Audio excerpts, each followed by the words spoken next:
Imagine a TikTok feed where nothing's real, yet it all looks astonishingly believable. That's the world inside Sora 2, the buzzy new AI video app that's 50% social network, 50% deepfake generator, and 100% chaos. Welcome to GadInsider, your hub for the latest tech updates. From Albert Einstein handing out tacos to Marilyn Monroe dancing like your digital twin, Sora 2 is equal parts of jaw-dropping tech and ethical minefield. It has a feature called Cameos, a hyper-realistic AI avatar created from a few quick scans of your face and voice. Once made, it becomes your personal AI puppet, ready to star in bizarre 9-second skits, dream sequences, or whatever your imagination conjures up. Want to golf on the moon? Hold a baby goat in the Grand Canyon while Sam Altman watches?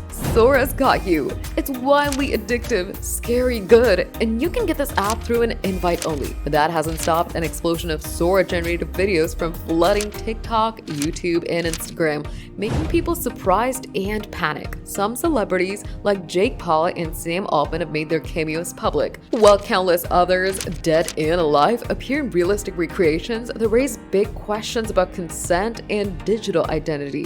This is revolutionizing for sure, but it's also creating an AI slop, which means endless AI-generated reels outdoing the real content. And like any good social media platform, it's wired for addiction, as it will charge you with dopamine from likes, shares, and seeing your fake self do things you never could. Sora isn't just a tool. It's a glimpse into a weird, wild, and fake possibility. It may just be the most fun way to ruin the internet for good. Are you gonna try Sora 2 to shift yourself in a sci-fi world? Let us know in the comments. Give the video a thumbs up, subscribe to GadInsider, and don't forget to hit the bell icon so you never miss any tech update.